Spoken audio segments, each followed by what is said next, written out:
Maandalizi kuelekea uzinduzi wa mradi wa kufufua umeme wa bwawa la Mwalimu Nyerere mkoani Morogoro yamefikia hatua za mwisho, ambapo mgeni rasmi katika hafla hiyo anatarajiwa kuwa Mheshimiwa Rais wa Jamhuri ya Muungano wa Tanzania, Dr. Samia Suluhu Hassan, huku wananchi na wageni mbalimbali wakitarajiwa kushuhudia tukio hilo mnamo kesho Agosti 22 mwaka huu 2026. Leo wasanii mbalimbali tumekuja katika mradi huu mkubwa wa bwawa la Mwalimu Nyerere linaozalisha umeme kupitia maji. Ni mradi mkubwa kwa kweli, inastahili mama apongezwe kwa hili ambalo limefanyika huku.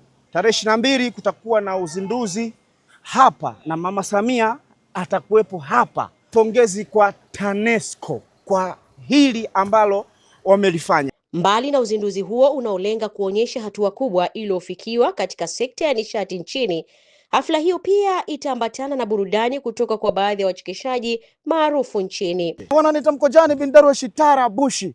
Nimefurahi kutembelea mradi mkubwa wa uzalishaji wa umeme ambao uko Rufiji, ambao utazinduliwa tarehe 22 mwezi wa 8. Kikubwa ni kufurahi, na mimi pia nitakuwepo, ni sehemu ya historia hiyo katika nchi yetu ya Tanzania.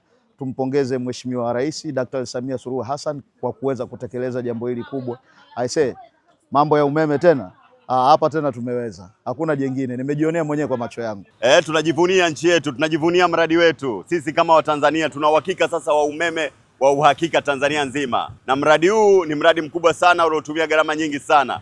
Kwa hiyo big up sana kwa TANESCO, big up kwa rais wetu Dr. Samia Suluhu Hassan kwa kuweza kusimamia ipasavyo mradi huu, na tarehe 22 tunaenda kuuzindua. Mradi wa bwawa la Mwalimu Nyerere ni miongoni mwa miradi mikubwa ya kimkakati inayolenga kuongeza uzalishaji wa umeme nchini Tanzania.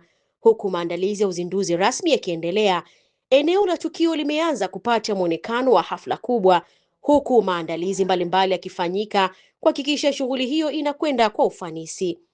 Uzinduzi huo unaotarajiwa kufanyika kesho tarehe 22 unatarajiwa kuhudhuriwa na viongozi, wageni mbalimbali pamoja na wananchi watakaofika kushuhudia hatua hiyo muhimu katika historia ya sekta ya nishati nchini. Hii ni RJ Pro Media.